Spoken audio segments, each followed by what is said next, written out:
Testing, testing. Test.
Good evening, everyone. My name is Ryan Jones. I have the pleasure of serving as the Associate Curator here at the National Civil Rights Museum. And thank you all for coming here in the museum, as well as those that are watching us live stream online. 68 years ago, the course of American history changed forever. Before the sit-ins of 1960, the freedom rides of 1961, before Dr. Martin Luther King Jr. said he had a dream, before Malcolm X said by any means necessary, there was the story of a 14-year-old boy from Chicago, Illinois, who traveled down to the Mississippi Delta to visit his relatives. That 14-year-old boy was named Emmett Till. Today, the National Civil Rights Museum has two distinguished guests with us today. To my right, Mr. Chris Benson, and the sole surviving witness of Emmett Till's kidnapping and abduction, Reverend Wheeler Parker Jr. Give him a round of applause, please.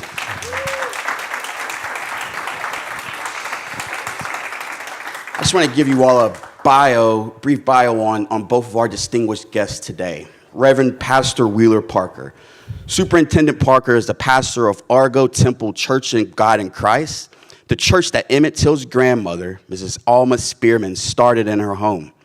The pursuit of justice in the lynching and brutal murder of his best friend and cousin on Sunday, August 28th, 1955, has been the central focal point of his mission and ministry for years.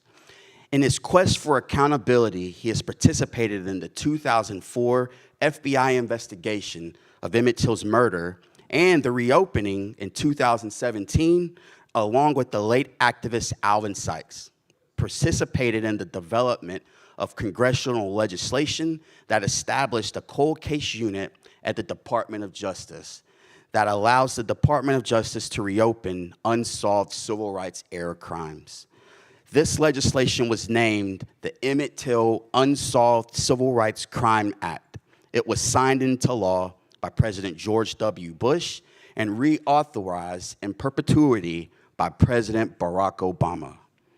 As a public lecturer, Pastor Parker has presented in a variety of forums, including elementary, middle, and high schools and universities across the United States.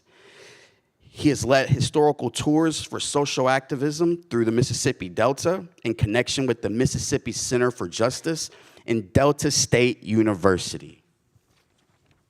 He has carried his commitment as a truth bearer with a message of love, forgiveness, and reconciliation, a true drum major for justice, the cousin and best friend of the late Emmett Till, Pastor Wheeler Parker Jr.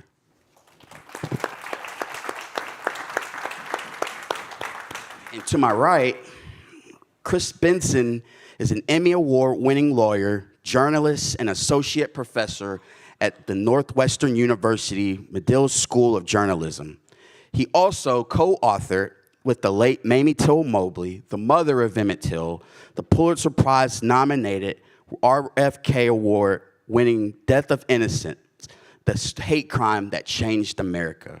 Formerly the Washington editor of Ebony, he has contributed to the Chicago Magazine, the Chicago Tribune, the Chicago Sun-Times, and the New York Times. Welcome, Mr. Chris Benson. Thank you. let's get this story started. 68 years, Reverend Parker. And from what you've told me, it took 30 years for you to publicly be acknowledged and interviewed on what transpired 68 years ago, which was serving as the galvanizing moment of the civil rights movement. Talk a little bit about the upbringing that you had with your relatives as they came from the Mississippi Delta and participated in the Great Migration to Chicago.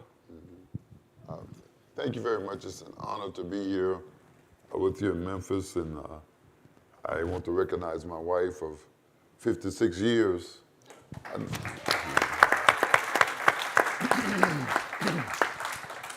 She said I robbed her cradle. So I was with President Biden at the nomination for the National Monuments for the Emmett Till on the same level as Yellowstone National Park. And they had me, the vice president, going to introduce me. Then I was going to introduce the president. So they got these teleprompters. Believe me, they're not remembering all that stuff. They read it.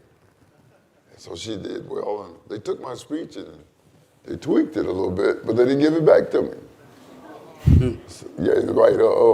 We're on national TV, and it's not on the teleprompter. So she said, well, this couple just celebrated 56 years of marriage. So I had the opportunity to tell a little humor. At main time, if you see me scuffling, I'm looking for my notes. And so I said, well, we've been married 56 years. She said, when we get to heaven, I'm going to say, Lord, not up here too. So by that time, I found my notes. And I went forward. So if you see me with look like trouble in my eyes, that's what it was. So I also like to recognize my cousins 68 years ago. I have some cousins, when they kidnapped Emmett Till, I left ASAP, and I went to their house in Duck Hill. I just wanted to stand up, and they were little girls, and we were all scared we could be. Now we are all grown, and we have precious memories. I guess I didn't sleep for 2 days, but they were a comfort to me, and their father was a comfort. And I remember my uncle coming over after they taken him and had his pistol in his hand. He had 13 kids at home. And he looked at me like, what have you got yourself into? He said, why would he need a pistol? You know, just taking you from one place to another. If you didn't live during that time or experience it, you have no idea what it was like. You could be killed for a little nothing. Had no protection. And my uncle went home, and every night he slept on his porch with his shotgun. And it's touching to me now. Wondering if you're gonna come by. My dad is to sleep with us. All black families have a story to tell about the South. We don't talk it, but we got a story to tell in our family somewhere along the line.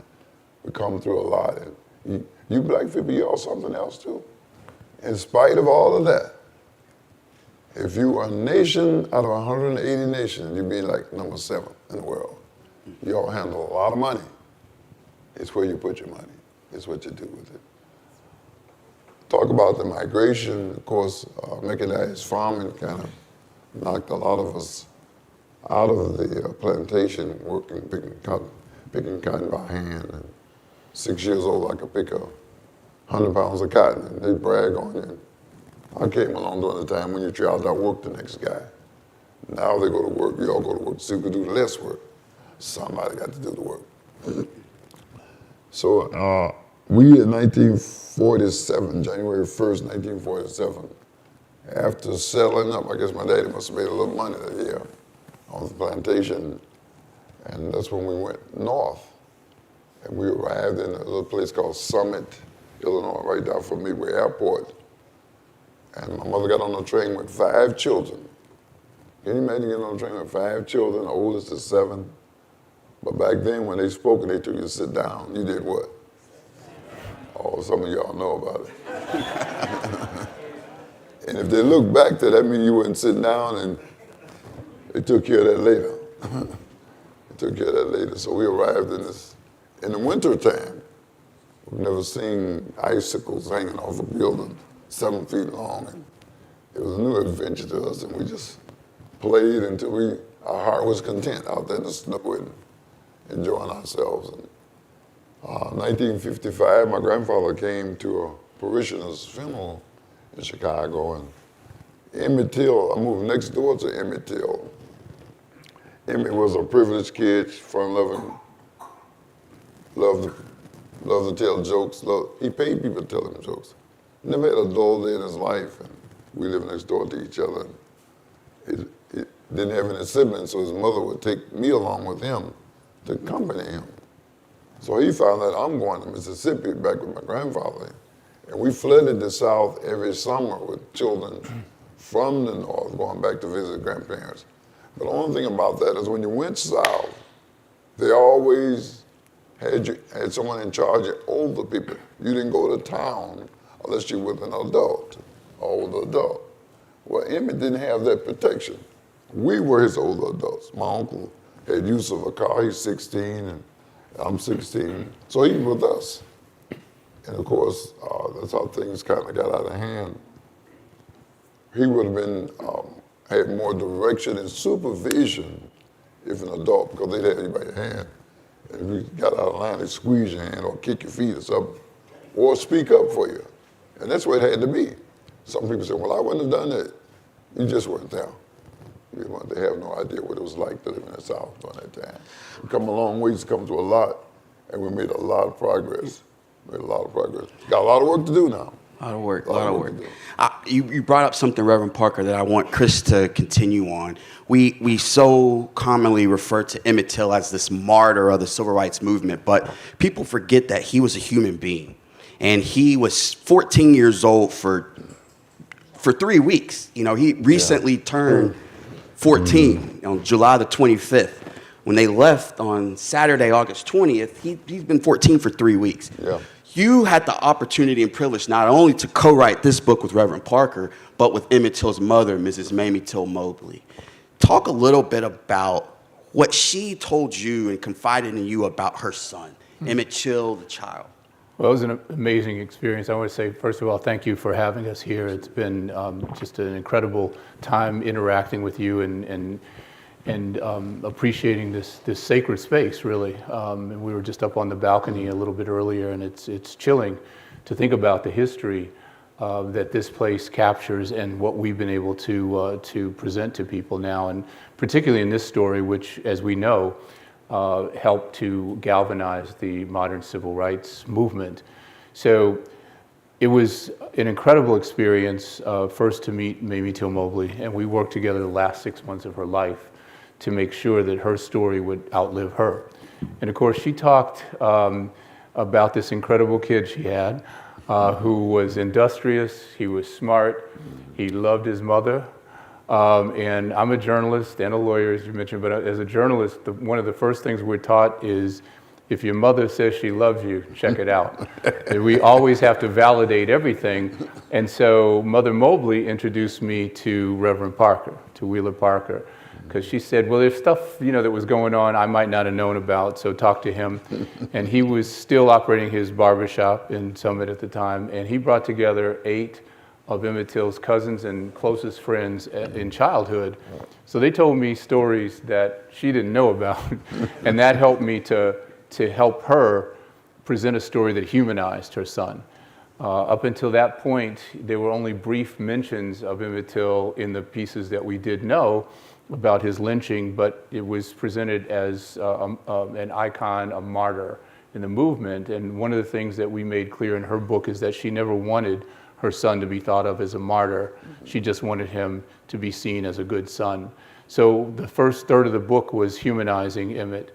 And what it does is, and I've had to go out and talk about it ever since, what it does with the people I've talked to is to help them see this fully developed kid who was just a kid and fall in love with him through this experience, only to feel the tragic loss all the more, the pain of it all the more. But another part of that was to have the experience of meeting Wheeler Parker. And over the past 20 years since that book was published, we've been able to go out and speak about his part of the story about Emmett Till, but his relationship with Emmett Till. So when it came to developing this book, I was invited in to do one part of it and then another part, and then it grew to a co-authorship. But one of the things we talk about in this book is that while Mamie Till Mobley knew the Emmett who wanted to go out and play, Wheeler Parker knew the Bobo who played his mama. So we get to see this other side of Emmett Till, this kid I identified with because I was a mischievous kid myself. Emmett Till was 200% boy, as we say, you know, and I related to that because I was getting in trouble too. But Wheeler mentioned some parts of it. He was a well cared for middle-class kid, which defies the narrative on blackness that we see in this country. We see him as this kid who had a pocket full of money, as Wheeler said. He loved jokes, and he paid his friends to tell him jokes. There's a famous picture of Emmett Till leaning on the television set. This is Christmas in 1954, and that's a pretty big television set at an early stage of television marketing. And I found out that was Emmett Till's television. So he not only owned that television, but as we were able to craft in the narrative, he wound up owning the medium of television because this story became the biggest story of that moment. And as David Halberstam, the famous journalist, said, he was one of the reporters, this is one of his first major stories. He defined this as the trial of Emmett's killers as the first big media event of the civil rights movement. So we seg from humanizing Emmett and getting to know him and feeling that loss to all the things that flowed from his lynching in both of these books. So they serve as bookends of this major story. Thank you so much for that. History matters, and how we interpret and remember history, especially in the current state of the world today. And for the past 68 years, the story of Emmett Till, let me rewind. For the first 30 years, the story of Emmett Till was taught in a narrative that was the most fictitious depiction of what took place. And that's because the eyewitnesses to these events that propelled the civil rights movement were never interviewed. And the last and only person that is still here today that can tell us and reclaim the narrative is Reverend Parker. So Reverend Parker, I want to take you back to that Wednesday, August the 24th, 1955. Your grandfather, Mose Wright, a civil rights icon in his own right, Emmett Till traveled down the city of New Orleans that previous Saturday. And Wednesday, you all are in the cotton fields picking cotton. Emmett's able to stay back home. But then tell us what happens after that on that Wednesday. Well, we just got to that Sunday, and of course, when you arrived in Mississippi during that time, you went straight to the cotton field. You got there that night, whatever time, next morning you in the cotton field, you picking cotton. No one walking around town, otherwise you're gonna get locked up, and your duration of time is when cotton picking time is over. So you went out there and you picked that cotton, and this day we left and went, we call it uptown, but we're still in the country. 3 miles away, we, on the gravel road, went up to the blacktop where they met the gravel road. So we there at the store, buying groceries, and everyone has gathered around and telling stories, playing checkers, and I decided to go in the store and purchase some things, country store. And the thing that bothers me most, I guess, so many stories have been told about what happened at the store. And for 30 years, I was never interviewed. And the thing bothered me even more, 30 years after I told my story, they say I alleged. I said, I went to school, I think I know what the word allege means. I'm an eyewitness. So I was insulted and still heard about it, you know. And it's like, I'm 16 years old, you know. I might be more tonight, but not last night, you know. So, and I'm hearing him say he alleged, what are these people talking about? So I lost a lot of confidence. I lost a lot of respect for news, but I found out there are some good people out like Professor Benson and The rest of those guys is no good, though. The rest of y'all all right. I used to have a guy come in from a barbershop, he said, so you all right with me, but the people upstairs talking. So, at the store, you want me to tell you what happened at the store. So I went into the store and I'm purchasing some things. In those days, everything was on the wall. You didn't shop and bring it to the counter. The counter was about, so you had to stand there and I want this and that. And they bring it to you. And while I'm there, Emmett comes in. My formative years were spent in it, so I'm well entrenched in the mores, the ways of the South. I know the South, and they talked about it all the time. I said, well, you're getting ready to go behind the Iron Curtain. Some of y'all never heard that term. Get ready to go behind the Iron Curtain, and you well-trained do's and don'ts, what to say, yes, ma'am, no, sir. You gotta have that together, otherwise you can have a big problem real quick. So Emmett come in and said, man, I don't think Bobo will know. My heart said, boom. We was there together, nothing happened. I left him in there, nothing happened. Stories have been told as to what happened. Stories are told by people, and I'm listening to them tell them, they weren't there at all. But they got the first impression. Those are more believable. I was talking to a school teacher, he said, that's the story I told. That's what I'm gonna keep on telling. So you feel helpless in trying to get the truth out, and it's been my journey. I want people to know the truth, what kind of person he really was and what really happened. So I left him in the store, and my Uncle Simeon, who was 12, my Uncle Maurice, 16, sent him in there to be with Till. Nothing happened while they were there. And pretty soon, they came out, and out come Miss Bryant. And that's what that transpired to that point. I can add something to that, because the last 2 times I was in Memphis, it was with Parkers, and we were participating in the FBI investigation that was jump-started in 2017. And so we've been through all the records, and we write about that here, the investigation and the things that were found, and we'll get to some other parts of it, I'm sure. But among those was tracking Carolyn Bryant's story from the first iteration of it when she told it to the lawyers who were representing her husband and brother-in-law, the 2 accused killers, 2 of the 7 people who participated. And she told one version of the story there that was not what she wound up telling in court, which expanded only a few weeks later. And in that story, she told all the things that people have probably heard about, how Emmett, basically assaulted her, which didn't happen. And then from there, during the earlier investigation in 2004, she couldn't remember anything when the FBI was asking her about that. A month or so after that, she started writing her book, and she expanded on the story again. And so toward the end, we have this much larger story of all these things that she clearly has invented about what she says Emmett did, that clearly the eyewitnesses never saw happen. And so we track that development of how the story expanded over time. What she told her husband was clearly enough to get him riled up to go and lynch Emmett Till.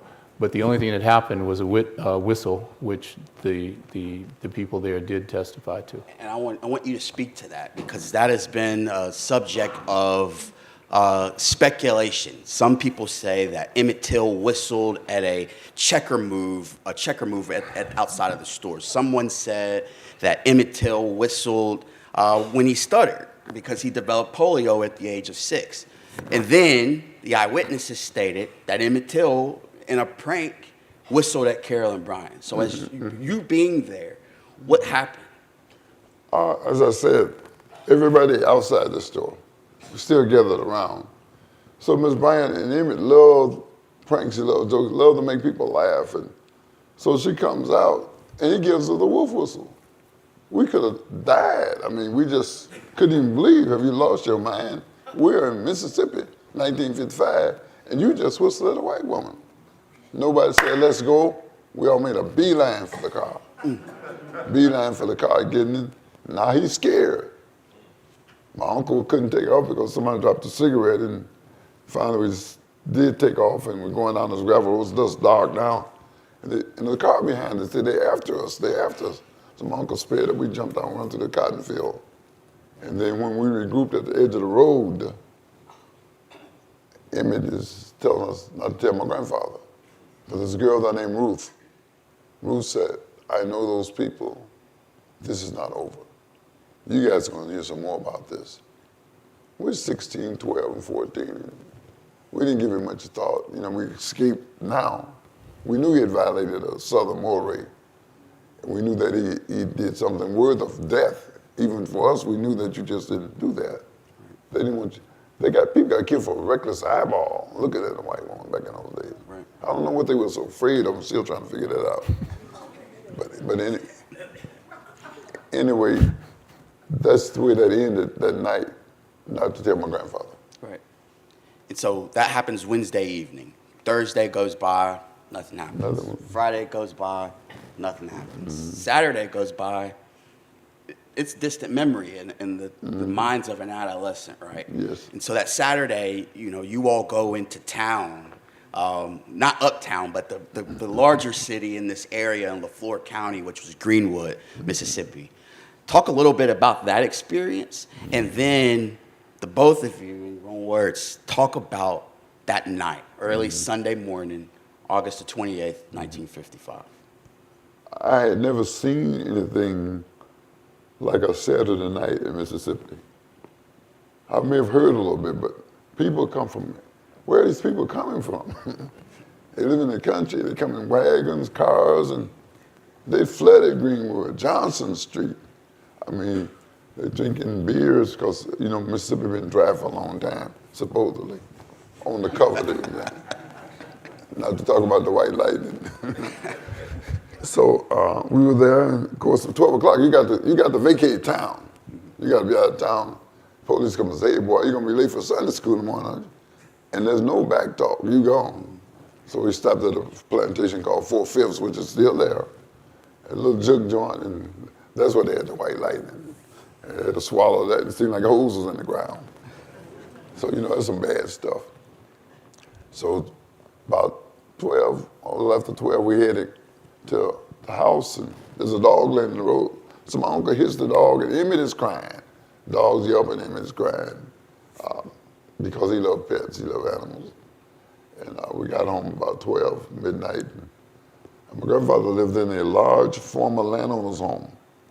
4 big bedrooms, back to back, no hallway, screen-in porch. It was not a shack. And we all went to bed. I'm in the bed with my Uncle Maurice. Bobo Emmett was in the bed with my youngest uncle, Simon, he was 12, and Till was 14. So at 2:30 in the morning, I hear people talking. You got 2 boys here from Chicago. We want to talk to the one that did the talk, not whistle. I don't know how we got way over there. I said, God, I'm getting ready to die. These people finna kill us. The thing that stood out to me most was that we were very religious, constantly made aware of your relationship with God. Our church was started in Emmett Till's grandmother's house in 1926, so the church has been going on. And we all are members. My grandfather's a preacher in the church. And I said, my relationship with God is not right. When death is imminent, you can think of every bad thing you ever done. What could you have done at 16? It was enough to send you to hell, as far as we were concerned. So I got to get this right. I said, God, instead of asking God to forgive me for my sins, I said, just let me live, I'm gonna get it right. So I said that and shaking like a leaf on a tree, dark as 1,000 midnights, and I hear them coming my way, and I close my eyes, they come in, pistol in one hand, a flashlight in the other. I closed my eyes to die. And I looked up and they're going past me. I wasn't shot. So I kind of regrouped and they went through and they found Emmett. That's the last time we saw him alive. Continue what Reverend Parker's has started with. They go through the room, they see you in the bed with your cousin Maurice, right? Uncle Maurice. Uncle Maurice. And He's then, younger than I am, but he's my uncle. It's a Mississippi thing. Mississippi. Yeah. And- all my uncles I went to see were younger than me. And then in the back bedroom, Emmett Till's in the bed with the late Simeon Wright, who was 12 years old. And so he's approached by these 2 white men. One's Roy Bryant, who's the husband of Carolyn Bryant, and then his half-brother, J.W. Milam. T. Well, they said, we were looking for the boy who'd done the talking. And so that right there says something about the story that Carolyn Bryant already was telling her husband, okay? So they pull Emmett out of bed, and they tell him to get dressed. And they assure Moses Wright, Wheeler's grandfather, that they'll bring him back if he's not the one. So as he's getting dressed, he wants to put his socks on before he puts his shoes on. They say, you don't have to do that. And he's like, no, I don't put my shoes on without my socks. So right there, you can see that he's not aware of just how much danger he's in. But as they begin to yell at him and call him all kinds of pejoratives and threaten him, he realizes that this is a very threatening situation. And Simeon Wright also talked to me when I was doing the first book and talked about, how things changed at that moment. They marched him out and they took him to the truck outside. And at that point, they asked somebody in the truck to identify him. Is this the one? And a woman's voice said, yes. Let's stop right there. Let's repeat that. When Emmett Till is marched out of his great uncle's home, there's someone else in this car. And they ask this person, is this the right one? And according to the trial transcript, Mose Wright testified, he stated it was lighter than a man's voice. Right. And they said he is. Yeah. Let that marinate for a second with some of what's happened in the past 68 years. When we look at what justice looks like in this case, and in present day America, when an entire generation is calling for Black Lives Matter, and there's no justice 68 years ago, and so many others like Emmett Till. But here, these things happen that the rest of the country doesn't know. I'm sorry. Yeah, well, I mean, this is really the first Black Lives Matter story, isn't it? Because this is a story where his mother insisted that the world see what was returned to her in the mutilated remains of her son. But this is where it starts. And while Moses Wright testified at trial that it was a voice that was lighter than a man's, he had told his son, Simeon, that it was a woman's voice.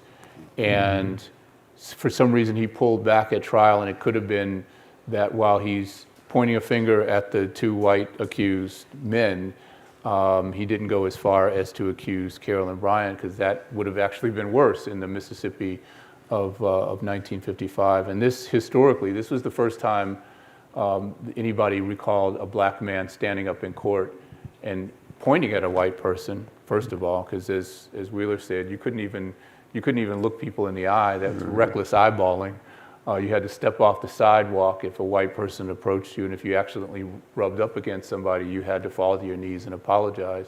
So to point at a person, a white person, could have been a capital offense, and then to go on and accuse them of committing a crime was another problem. So of course he had to leave Mississippi right after that. But at that point, he was identified. And in the book, we go through the record, the transcript of the investigation of the FBI, the court transcript, and then what she was writing about in her manuscript, which we had access to before it ever became public, 3 years before it became public. And we connected up all the dots and found a couple of things. One, she was in the truck earlier that day with her husband and brother-in-law, and they were looking for this boy from Chicago. They picked up one young man who was coming home from a store, and they threw him in the back of the truck. And she jumped out and said, and I have to say it this way because it's in the transcript, I told you that's not the nigger. Mm-hmm. She is identified in the FBI report as jumping out of the truck and saying, that's not him. And so Roy Bryant, her husband, had the people in the back of the truck throw him off the truck, and he busted up his lip and broke his teeth. Mm-hmm. So she was in the truck looking for Emmett with her husband that day, earlier that day. So at night, there was clearly a woman in the truck. She tried to say to the FBI that that was her sister-in-law, who had never seen Emmett Till, so there's no way she could have identified him. So she, in that way, admitted that there was a woman in the truck. And if she was there to help identify him earlier, there's no way she couldn't have been in the truck that night to do the final identification. She told many lies about that too, about how they brought him back to the store and asked her to identify him, and she begged them to let him go and all this kind of nonsense. But she says that Emmett Till smiled in a sinister way at the store and said, "Yeah, I'm the one," which is an incredible story to tell. But even that late in her life, this is just a few years before her death, she's still lying about this case, still protecting her criminal husband, who confessed to the murder, so I can call him that, and trying to put a frame on the story that justifies what she did. That's really compelling. Reverend Parker, and we know what happens to Emmett Till when he's abducted, and we don't have to repeat those things because we saw it. Mamie Till Mobley forced us to unsee the injustice of what happened to not only African Americans in the South, but now to young black boys. What was the mood like in Mose Wright's home when Emmett was abducted? When they took Emmett, it was dark as 1,000 midnights. And my grandmother said she couldn't stay. So my grandfather had to take her in the car and left us there, I say by herself. She ran next door to get the white overseer to try to help he wouldn't get involved. She tried to pay Mylan and Bryant. I think Bryant reluctantly, but Mylan wouldn't have any of that. So they left with him, and it seemed like daylight would never come. And no one said anything to anybody. My uncle in the bed with me, Maurice, never woke up. By now, my cousin that told the story to the Arizona Prize, he's there. Said he wasn't at the store, but he's there. We didn't know he was there. He never woke up. I have one more uncle who's still living. He's in the bedroom with Emmett Till. I just talked to him. Emmett's the same age. Just talked to him a few minutes ago. He didn't wake up. They woke Simi up, told him to go back to sleep. So no one said anything to anybody. So I said, I'm getting up. I'm putting my shoes on. They're coming back. I'm headed to the woods. I'm gonna be gone. Finally, daylight came, and then people started gathering and got the message to Chicago. From that, things changed. So many times, seldom will we see when African Americans are victims of racial violence, there is a subsequent cover-up. And once upon a time, when African Americans were lynched in the United States, they would leave a hanging body on a tree to show someone else, if you get out of line, you'll be next, right? Yeah. That was the first century of the 20th century. But by now, those that do their dirt, they want to hide it. And so what many people aren't aware of is that when Emmett's body is found 3 days later, on August 31st, the sheriff of Tallahatchie County, H.C. Strider, which to this day, if you go through Highway 32 in Tallahatchie County, Mississippi, there's a portion of the highway named after this same sheriff, right? And he tells Mose Wright to bury the body in Mississippi without even consulting Mrs. Mamie Till Mobley. Talk a little bit about the attempts of Mother Mobley of having her son's remains sent back to Chicago. Yeah, well, I think that order that the sheriff gave is another example of the dehumanization of black people and the power over the black body. That he could just say, he could tell them what to do at a time when obviously there was tremendous grief in the family. But she made 3-4 critical decisions once she found out that he had been lynched, and we'll come back to why we call this a lynching. But the first decision was, no, he's not going to be buried in Mississippi. I want his remains sent back to Chicago. And that was accomplished. They defied the order of the county sheriff in Mississippi to bury him immediately. In fact, Mose Wright was actually having the grave dug in the back of his church, in the cemetery in the back of his church. And so the second critical decision was to view the body. and the body came back in a casket inside a box with a padlock on it and the seal of the state of Mississippi under orders that it not be opened. And she said, no, I want to order that, I want to open that box, I want to view the remains, and went through a conversation with the funeral director to make sure that it was open so she could see that it was not just another body, or as she put it, just a lot of mud or rocks to weigh it down and make it seem like a body. And that's when she went through the critical moment of identifying his remains. So that's the second critical decision. The third was to have an open casket funeral and to let the world see what she had seen. But even before that, the fourth decision that was made was to have photographs made. And Simeon Booker, celebrated journalist, I worked under when I was Washington editor of Ebony. He was the Washington bureau chief. Talked about Emmett Till all the time. He was there at the time. He had a photographer come in, negotiated with Mamie Till Mobley to have the photos taken. She wanted that to happen. And then there was a struggle at Jet Magazine about whether to publish them, because this was an incredible thing to show anybody in a casket, but especially the mutilated remains of this kid. Jet Magazine was relatively new at the time, and so the publisher was concerned that you would, one, alienate readers because they would be so shocked and turned off about it, and then alienate advertisers, and advertisers pay the bill, so there was all that risk. And I was able to talk to editors over the course of years to find out about that, and they finally decided to publish it. That magazine sold out, and they reprinted it, and that edition sold out as well. And this is the story that changed everything. I have to say, years later, I was a kid, and one of my relatives had kept a copy of it, a dusty copy that showed it to me, and so many kids in my generation, so many African-American kids, went through this as a rite of passage. This was our stranger danger story. This was the story that relatives shared with us to show us what could happen when you fell on the wrong side of white people, that this was the worst that could happen. And so this is how we learned about race relations in this country. So not only did it jumpstart the civil rights movement, and we can talk about that, but it also influenced an entire generation of people who followed it and were inspired to step up.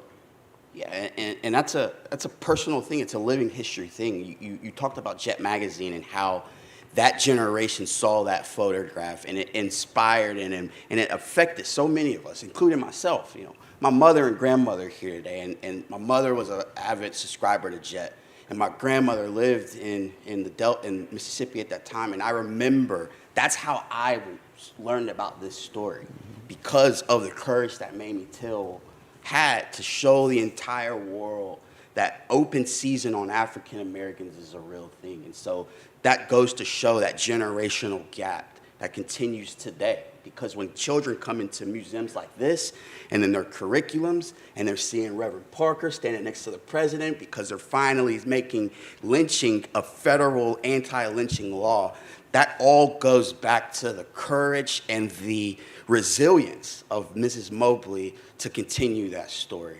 And why it's so important for us to keep telling it, particularly in this moment when people are trying to censor, trying to ban books, and trying to erase our history, this period of eracism, if you will.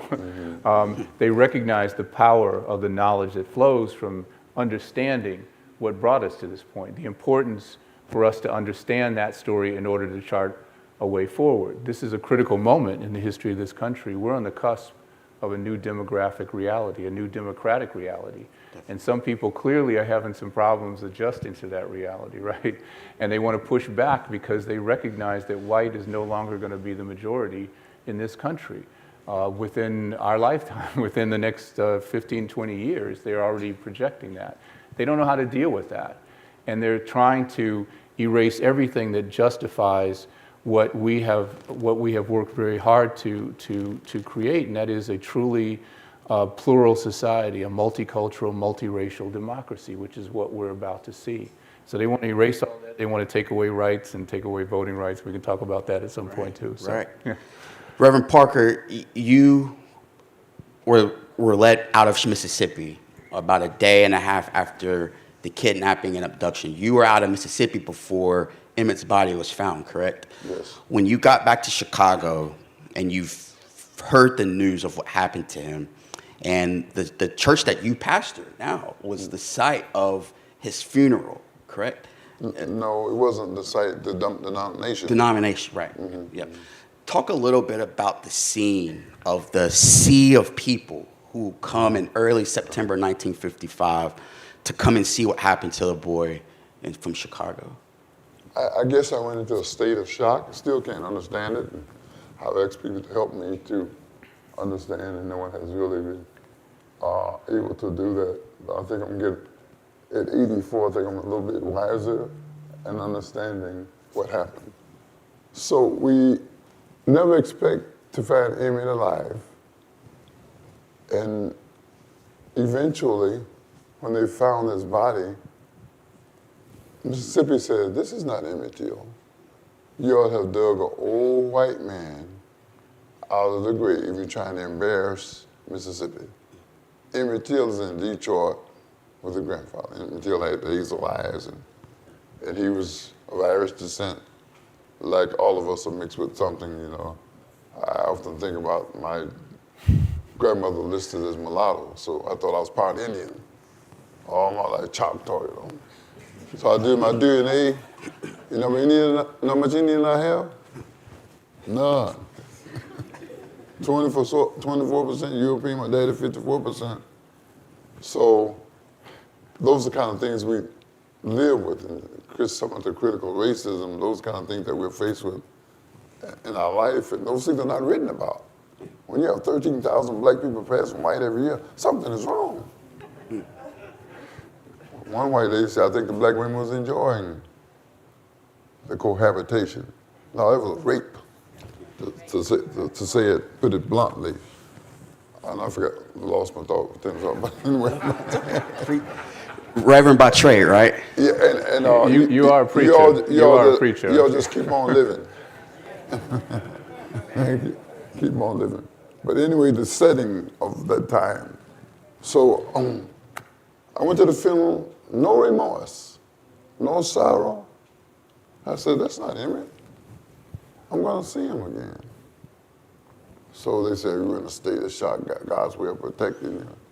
No tears, nothing. Just like zoned out time for me. And that's where I dealt with it at the film. I think that's another important point too, that people don't recognize the real damage that a hate crime, does. There's the lynching, the immediate victim, but then there's the family that suffers with this traumatic memory forever. There's another story about our trip here to Memphis. We stayed at this hotel, the Central Station Hotel, and I kept walking through it. We were meeting with the FBI at the time, and I kept walking through it saying, this used to be a train station. And Wheeler would say, "Chris, it still is a train station." and so I said that repeatedly. And this one night we were there looking through the transcripts of some of the work the FBI had done, and I said, "Oh my gosh!" Looking at this wall of windows, I said, "You're right. This really is still a train station, and there's the train." Mm-hmm. And then we realized it was the City of New Orleans train. Mm-hmm. We write about that here because at that moment, Wheeler almost went into a trance, and he stood up, walked over to that window, and just gazed out at that train, the train that took he and Emmett down to Mississippi, the train that brought him back without his cousin, the train that eventually brought his cousin's remains back. And he stood there for the longest time, and I see his spouse, Dr. Parker, nodding, because we just watched him at that time. It seemed like an eternity as he reviewed the entire thing, the entire experience and the pain of it that came out at that moment. Right. Let's fast forward a little into the future. There's been dozens of books written on this particular case, yet only one had been published by one person, the late Simeon Wright, in 2012. Reverend Parker, what compelled you to finally come forward with your story? Up until 1985, the attitude in America was one thing. Among the blacks, my grandfather would not let it happen. We're getting it from them. You guys let that happen? The boy said, I hit him in the head with a broom. Nobody's, one guy said, I took a bullet. I said, well, we needed you there. I didn't take a bullet. So there's always something. Then whites is like, he got what he deserved. So this is what I had to deal with. In 1985, Rich Samuels, he came and did a documentary, and things began to change. It's nothing like an idea whose time has come. If you don't get out the way, you get steamrolled. I watched the change take place. I read the Look magazine, and I said, how can they portray Emmett like this? How can you do that to a person? It was nothing like that. And you feel so helpless. You got these periodicals, these magazines, this ain't happening this way, and this is the attitude of America. And then after a while, little hope started coming. And books were written and things were written. I had a cousin, she's the first combat pilot in the American Army. She said, you're gonna write this book. I said, okay, to get rid of her. Every time I see her, Sheila Chamber, I get rid of her. She wouldn't stop. So I started writing a little bit, and my wife was she was gonna publish it, and trying to interpret my scribble writing. And then Chris came along and rescued us. Yeah. But so it was after you start writing it, you kind of get involved, telling the story. They said the story been told, but your story hasn't been told. So I was an eyewitness. So that's how we got it. Absolutely. That's how we got it. And through the course, because this is such a phenomenal read, and it's unique compared to other Emmett Till works that have been published in the past 68 years. But this is also somewhat of a journal, right? Because in 2004, the FBI comes forth and says, we're going to reopen the kidnapping and lynching of Emmett Till, right? Talk a little bit about that reopening, as well as just, 6 years ago in 2017, there was a book written by a certain professor at Duke University.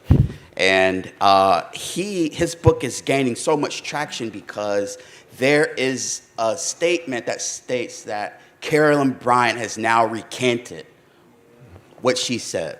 So for the both of you, I would love to hear how you all experienced that and what has now become the lasting impact because of it. Well, I think I defer to Chris. well, I'll bring Reverend Parker into the conversation because when the 2017 book was written with that, what purported to be a confession, a recantation by Carolyn Bryant, when she said that whatever she testified to at trial, that part's not true. That's the quote that's in the book. Reverend Parker said he was elated because finally she had validated what he had been saying all along, that she had lied. And so now that story was being told. And that's when we were summoned down to Oxford. We passed through Memphis to our first meeting with the FBI, the U.S. Attorney in Northern District of Mississippi, somebody from the Department of Justice flew in, the District Attorney in Mississippi. It was a really impressive group of people who sat us down to say, okay, now we have this, we think there's something to look into, so we're going to jumpstart this investigation. What do you want us to find? And what do you want us to look for? What does justice mean to you? And so that's what started, and that we pretty much track that investigation in the book. So the book proceeds with, on these parallel tracks, basically. The painful memory informs the investigation drives the memory. And so you see this unfolding as the personal story and the investigation all at once, and we interweave these stories. And our publisher at Random House was just so overwhelmed by this. They doubled the size of the book that they had agreed to. They had agreed to 60,000 words, and we turned in 135,000 words.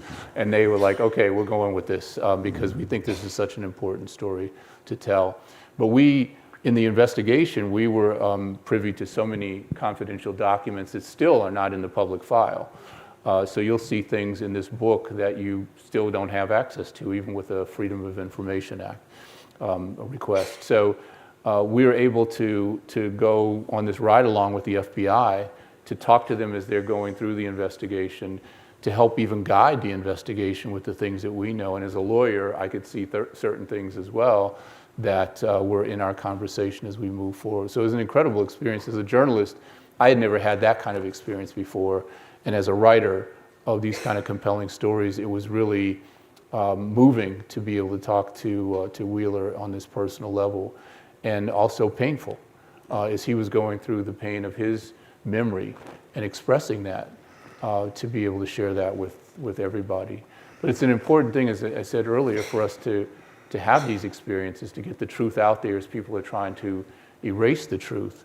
This is what Emmett's mother would have wanted, certainly for us to keep talking about it. It has inspired so much else. You talked about Robert's Temple, the place where Emmett's funeral was in Chicago, where he lay in repose for several days while about 100,000 people filed by, and how it changed their lives and they got involved in the movement. We are now in the process of restoring Robert's Temple, and Dr. Parker is the executive director of the Emmett Till and Mamie Till Mobley Institute, which now is shepherding that project through funding by the Mellon Foundation. I guess we're not supposed to say too much about that. Okay, at $2.9 million and a grant from the Mellon Foundation to restore the exterior. And then we're going to get another grant to redo the interior, to not only protect the sanctuary as an ongoing church, but also to develop a visitor center, because now that was one of the 3 sites that was named by President Biden as the national monument in honor of Emmett Till and Mamie Till Mobley. And it's basically a national park now. And so we want to restore that to be in conversation with the Martin Luther King Jr. Memorial in Atlanta, and in conversation with this place, which is also part of that conversation. And I can say there the history is so compelling, because on August 28th, 1955, Emmett Till was lynched when nobody was watching. On August 28th, 1963, Dr. Martin Luther King Jr. delivered his I Have a Dream speech.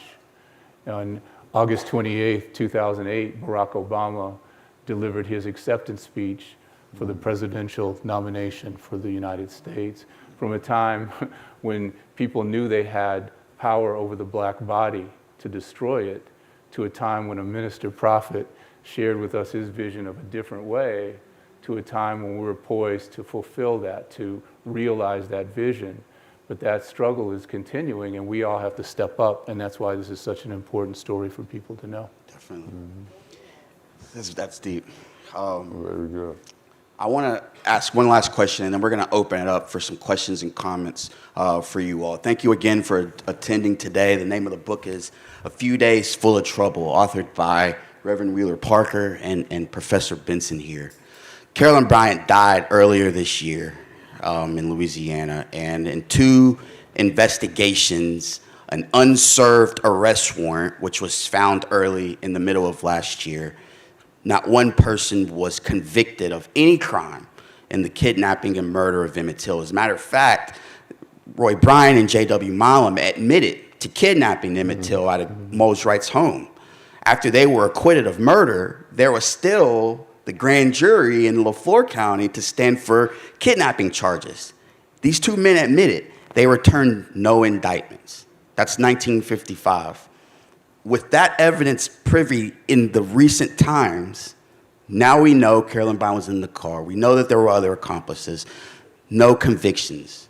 And today, in October 2023, what does justice look like for Emmett Till, for his mother, for you and other relatives that were impacted and connected to him? What does justice look like today? I think the thing that I wanted most, and you have to understand the faith that we practice, and that was an intricate part of our life. Even, I hope everybody can go back and read Mamie Till's reconciliation speech. No animosity, no ill will, no hate. She said, like they don't exist. I have a life to live, and we're here to serve. All of us are here to serve. We can't go through hating. Can you imagine waking up in the morning, I hate my mama, I hate my dad, I hate my sister, I hate my wife. I just hate everybody. Hallelujah, praise the Lord. So hate has no place, and that's the way she lived. She took a lemon and she made lemonade, And she died with her boots on. She died a happy person. And we were taught you couldn't hate because usually if there is some hate, it's somebody in your own family. And you got to get along with your brothers and sisters. So we were very, so how can you forgive? We taught it all our life. From day one, you're taught not to hate. You can't afford to hate. God doesn't like hate. And you don't want to be in bad standing with God. So it was easy for us to forgive. And you don't have to carry that weight. And one thing we knew for sure, and I've experienced this, hope all of y'all have, you reap what you sow. I remember something happened to me and a voice said, look, anything that happened to you, you're doing some bad things. You don't tell nobody about it, but if you're like me, you got the message and you went on about your business. You're gonna reap what you sow, and God is a fair God. So if you're a person of faith, that's where you need to live your life. And that's what we learned from Amy. That's what we learned from Aunt Alma. And my grandmother, my grandfather, they taught us that. Learn how to live. Can't afford the luxury of hate. Hate destroys the hater. So I was at my school and I said, don't hate. Little girl said, appreciate. So where I go, I have them say, don't hate, appreciate. I have them say it 3 times, don't hate, appreciate.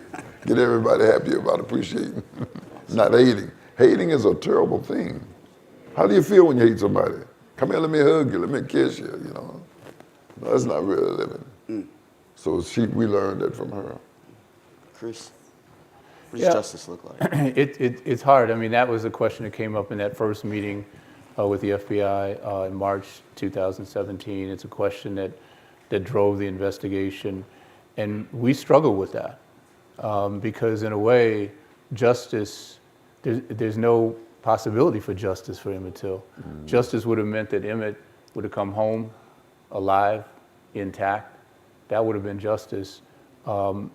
We said, well, at least we can get accountability. And Carolyn Bryant denied us that too. So really what we finally concluded is that we all have to be accountable, not for Emmett's death, but for what we have to be inspired by, and that's the living memory of this and the challenge that we face now to make this country really fulfill its promise of freedom, justice, and equality. We're not there yet. People are trying to push back on that. So if we want to be accountable to the sacrifices that have been made for our benefit, then we got to go out and earn it. Amy Till Mobley, echoed the slogan out of the civil rights movement: "Freedom is not free." We got to work for it, and so we all have a role to play. It starts with voting, but in being informed. And I'm not just trying to sell our books, but certainly reading the stories, knowing the history is very important. So I started doing this when I was very young. My maternal grandfather came out of Mississippi, not out of the Delta, but farther south, somewhere between Meridian and Prentice. That's all he could say. So it must have been a plantation there somewhere that he worked on. And he came up to escape the atrocities as well, even down there. And my maternal grandmother came from Jamaica and escaping the oppression there. So I know this story. And I have to say, on a personal note, we've acknowledged Wheeler's family. I got family here now too. Family I'm learning more and more about, who come from Canada to be here with us today, from Montreal, Steve Lupovich and his son Matthew, which helps us to understand a deeper part of our story too, that we're all in this together, right? And there's be more to talk about in that regard as well, but we're not the only people on the planet who've been oppressed, obviously. And our stories are common stories about that oppression and how we have to come together to meet that challenge. So to me, that's what justice means, that we do the work that we're responsible for. So, yeah. Thanks, Chris. 68 years ago, these terrorists kidnapped this young boy from the comfort of his great uncle's home. He's lynched, and his body comes back. And they lynched him with the intent so that his body would never surface from this river. They tied his neck with barbed wire with a 75-pound cotton gin fan. But the good Lord has a way of making the dirt come to the top of the light, right? And because of that, there is a road named in Chicago after Emmett Till. There is the school that Emmett Till last attended is now named in his honor. Downstairs, the National Civil Rights Museum will be opening the Emmett Till and Mamie Till Mobley Let the World See exhibition geared towards children. So when you think of what justice looks like, Emmett Till didn't die in vain, because his legacy, his courage of his mother, the stories of you, the storytellers that are continuing to keep that legacy alive, are why we can have these conversations today. So on behalf of Memphis, Tennessee and the National Civil Rights Museum, Reverend Parker and Chris, it's been delighted. This is I'm a kid in a candy store sitting here on the stage with you all because of how close this story is to myself as well as to this sacred place. And so everyone, thank you again for joining us out there today. Just a few remarks that I want to make. Just a few remarks. The book here is on sale. If you have not purchased your copy, you can purchase it right outside in our bookstore. Reverend Parker and Professor Benson have been so gracious to autograph a book for you. A month from today, we also will have Reverend Parker back for our teacher's workshop with myself and education manager Dory Lerner, and we'll talk about how to teach the story of Emmett Till in our schools. Thank you so much again, everyone. Oh, yes, we're going to take some questions from the audience, and so not all at once. Our education manager is going to walk around, and she can answer. If you have a question, just hold your hand up. I'll bring you the microphone. Yes, ma'am.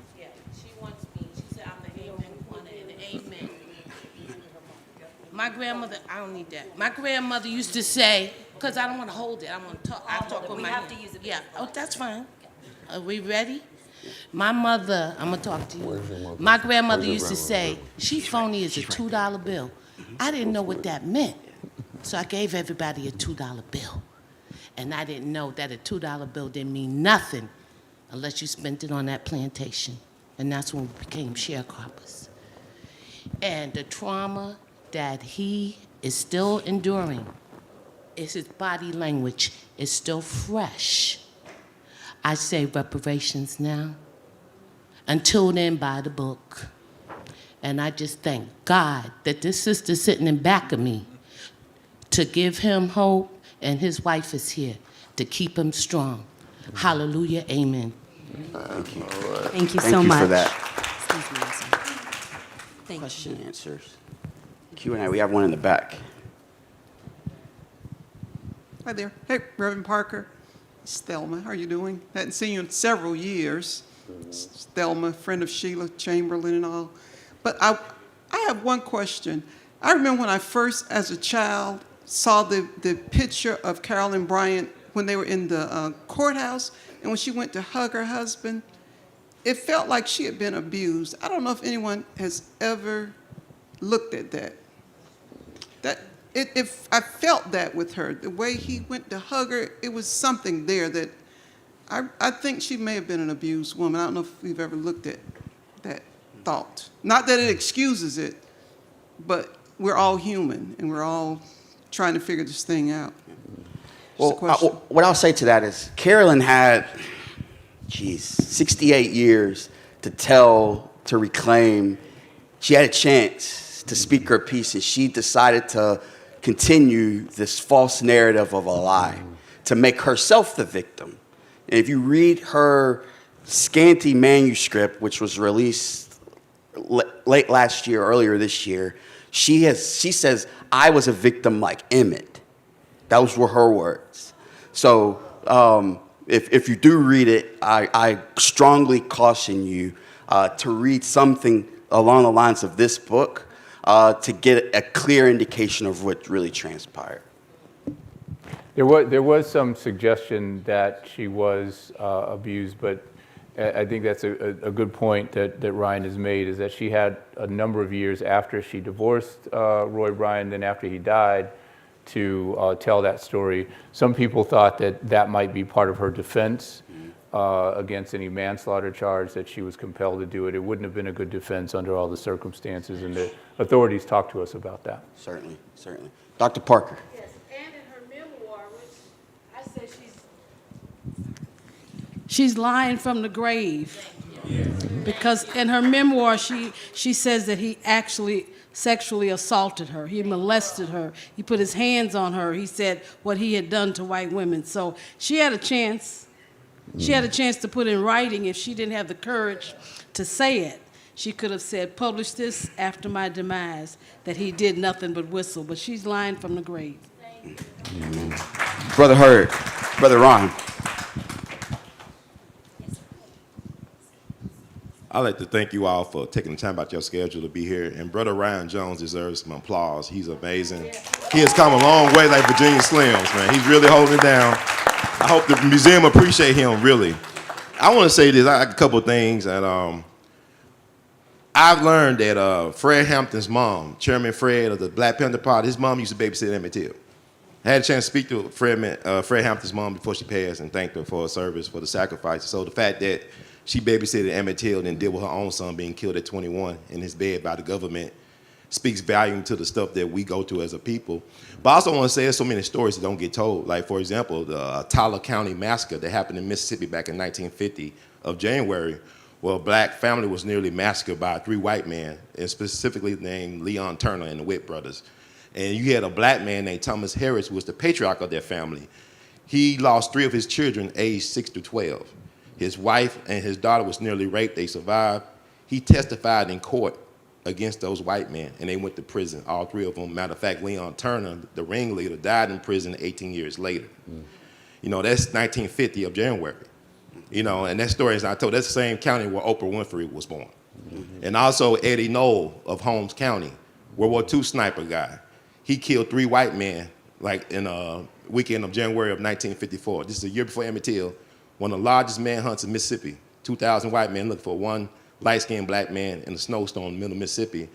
Only reason he survived was because the white part of his family came to his defense when he was staying in Whitman Penitentiary, getting shell shock, electric shock therapy treatment. Never had a trial because he was related to one of the governors of Mississippi, Emmett Till. So he died in Indiana back in 1994. But what I'm saying is, I don't like how Mose Wright has been portrayed throughout the decades, because a lot of people say he was a coward, and I thought he was brave to do what he had done. I want you to speak on your grandfather, Mose Wright, because they portrayed him as a coward, and y'all didn't tell him right away. I'm thinking he had 4 days. If I found out what happened at the store, we would have been in Memphis that night on our way to Chicago, man. I don't know. So can you please clarify with Mose Wright? And also, I was a friend of Alvin Sykes. He was a great man. Can you please talk about Alvin Sykes, because he actually got injured on the way to your birthday party in Chicago at the station in Kansas City, and he's buried in Leavenworth, but he's a phenomenal man, and I miss him. And I just want you to touch on the things. Thank you so much for your time. Very good. Talk about your Papa Wright. Yeah, Papa. Alvin, he talked about, today, I was thinking about Alvin a little earlier, and sometimes you wonder why God let things happen a certain way. I said, Lord, look like Alvin should be here today. Alvin contributes so much, and he's such a dynamic, informative person, you know. I just don't understand why God took him, why he's not sitting here now, but God let it happen that way. And we that are left on the stage of life, we're here for a purpose. We're here to serve. How do you want to be remembered? My grandfather? My grandfather went home one night, and he was, I'm getting kind of choked up a little bit where he was. He was not overbearing. He's not a troublemaker, but he stood his grounds. And he knew how to stand his grounds.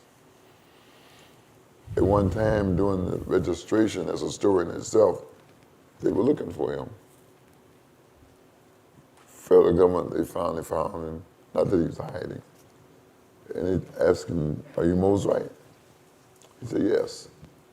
So read this. It says, bring Mose or bring his body. He stood up for what he believed. And we knew him as that. He went home one night from the courts. He had the audacity to point the people out. He said, I'm going to testify. I may not live, but I'm going to testify. Right? Thank you, Reverend Parker. Sometimes I get caught up. But anyway, he went home, couldn't sleep. Slept in the cemetery all night. Next morning, they said, white women was around your house all night. He had said, I'm not leaving Mississippi, I don't care what happens. But after that, he said, I got to go. And he was that kind of person. Not a troublemaker, stood for what's right, stood for the truth. He was a man. Not just a mayor with britches, but he was a man. And we had great respect for it. Excuse me. Thank you, Reverend Parker. I'm not going to get off the subject of what we're here for, but I'm honored to be in this forum. It's great. And I'm going to just say, make it short and simple. Modern day lynching still going on by people that are sworn to protect us and wear a badge, that look like us. And this modern day lynching is still going on. And I'll be honest with you, I'm just going to be short and brief. I'm not going to tell you what city this was at. I was in my home and was kidnapped by police, myself, being a professional person, running my own company, a finance advisor as well as licensed in this state. I was kidnapped from my home by this police department because I didn't look like them. I had more than they thought an average black man should have. I'm at home on a Saturday night watching TV, and I called my wife, said, hey, police officer out at my house. And they kidnapped me and took me to jail and said I was what? DUI at home. This is what happened to me, and I'm gonna tell you, in Millington, Tennessee. Y'all edit that if you want to. No, they ain't gonna edit it. Because this is what happened. And the judge told me, I'm not gonna do anything about it. These are my people. This happened to me less than 10 years ago in Millington, Tennessee. After I had called my wife and said, baby, you need to get home from Walmart because these folks are at my house. And that's what they did to me. God bless you. Thank you for sharing that, Thank you sir. for sharing. I'm going to take a question from the online live stream. There was speculation that black men were forced to participate in the kidnapping and murder of Emmett Till. Chris and Reverend Parker, what are your thoughts on the identities of Levi Two-Tight Collins, Henry Lee Loggins, maybe Johnny B. Washington, maybe Joe Willie Hubbard? Well, yeah, they were involved, and so we can only speculate now because nobody ever really interviewed them. We can only speculate on what brought them to that and why they were allowed to live. Johnny B. Washington apparently was on the truck when they picked up that one young boy and threw him off the truck. And the others were involved in holding Emmett down on the back of the truck when they took him away. And so even the U.S. attorney talked about duress, and we know what life was like for black people in the Delta at the time. And these were people who worked for one of the killers and were ordered to help. And what were they supposed to do? We're not trying to find excuses for it. We see how Mose Wright stood up, and there were choices that people could make. But it's hard to judge at the time without being in those experiences. And I think Reverend Parker has a story to tell about one of them, a story he learned about when he was serving in Germany. Yes, I was stationed in Germany. Two-Tight Collins, they had moved to Seattle, Washington, and his niece was there in Germany with me. And she said he was forced to participate. And after that, he lost his mind. He was forced to participate. It's either you or them, you know. And if you didn't live during that time, it's hard to understand what the price that some paid and things that were done because of the society and what we stood for and what we allowed to happen. You know, it's easy for us to judge now because we're in a different time and are acculturated in a different way. And it's hard to understand what was going through people's minds at the time, what kind of pressure they were living under at the time. Even the recent movie, Till, distorts some of the story as well. There's a scene toward the end where they wrote that Mamie Till Mobley confronted Mose Wright and said, "Why didn't you pick up your gun and stop it?" And that never happened. And so the problem with that is that people watch a movie like that and they think that's history. They think that's a depiction of the story. And yeah, there have been so many distortions, as Reverend Parker said. I know we got two more. I wanted to get this question piggyback off for what we just said. Did anyone from the Bryant or Milam family reach out to you, Reverend Parker, at any point? No, not that I could recall. No. One of the things we said when we were talking to the FBI was that we would welcome having that kind of conversation. And they said they weren't interested in doing that to the FBI. And then as we read that she was still inventing stories, we said, we're not interested in talking to her either. The other compelling thing here is that you mentioned the Timothy Tyson book. Yeah. That was supposed to be this great revelation. We went through it. I went through it a couple of times in a painstaking way to try to find something. And the only person he interviewed was Carolyn Bryant. And when he was asked why he didn't reach out to the relatives of Emmett Till, he said, well, they've talked about it a lot. I can, what else are they going to say about it? And so he didn't even respect the family enough to want to come and get the family story. Obviously, things occur to people over time. They can respond to new evidence over time, but he didn't think that was important. Take a question from the audience. Okay, hi, my name is Grace. Thank you all so much for coming here.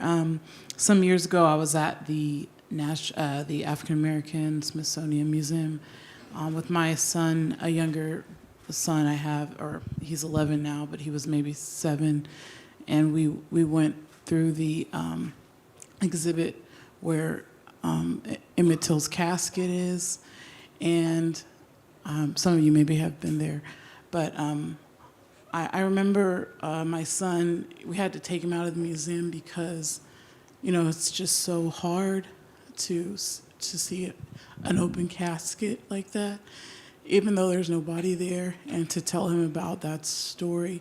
And I just want to know, how can I teach my sons about your cousin's story and help them not be terrified, because I think he was so scared. He's still so scared of everything. He doesn't like to come here. He doesn't like to even talk about any of these things. And I don't know how he can understand empathy and courage. I don't want to shelter him, but it's so hard to understand. Thank you for that, ma'am. I think Chris is better fit for that. He is a teacher, and he has skills of changing minds and what to say and when to say it and how to say it. Well, you always have to consider what's age appropriate, and 11 might still be a little young. I've talked to students in middle school, and they read Mamie Till Mobley's book. We'll find out what they're doing with this book as well. But we recently, there are a couple of things. One, we worked with the Children's Museum of Indianapolis to develop the exhibition that's here now, in helping them to design the narrative that you'll see with all the experiences that you can see there. We also worked with Facing History and Ourselves to develop a high school curriculum. It's online now, and we can get you the link if you want to check it out. But we were very careful to make sure that not only the core story was told, but the story about civic engagement was told, so that we could see now our responsibility, as we were talking about earlier, to learn from the past in order to understand our purpose, as Reverend Wheeler has talked about, to help young people now find their place in our society. What we found in the testing of it, in the focus groups that we did with students in Mississippi, which is incredible, is that they valued these stories. High school students cross racial lines, and in one of the experiences we had a young white student, a sophomore, said, you know, now I see what my ancestors did.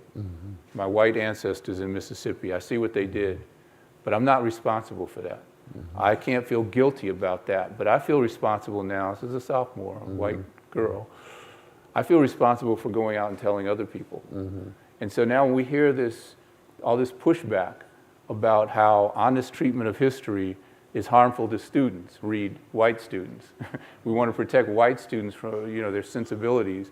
We see now that the students say, we don't need to be protected.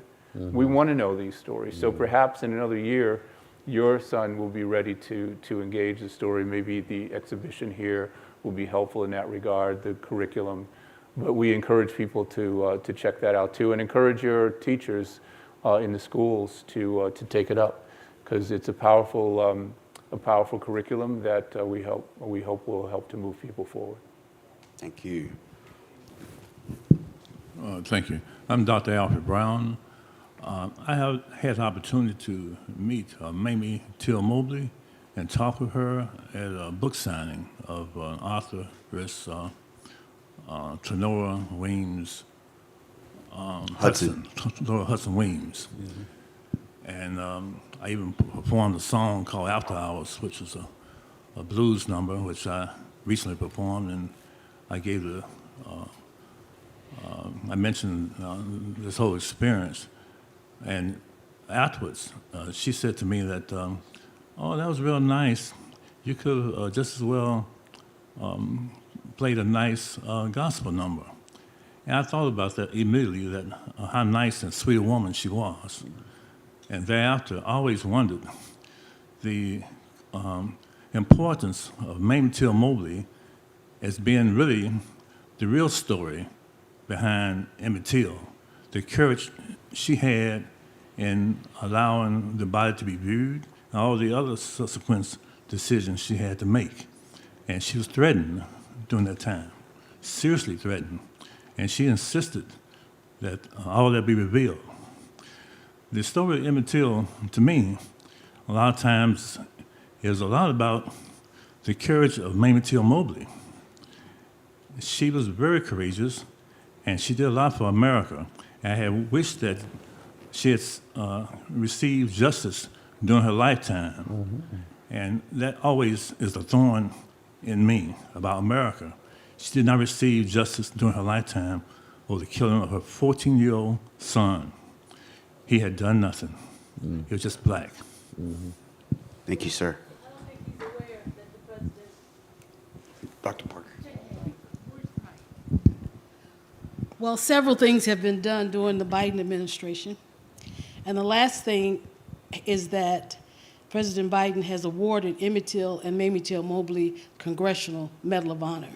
It's being minted, and in the legislation that created, it's to be presented to Reverend Wheeler Parker.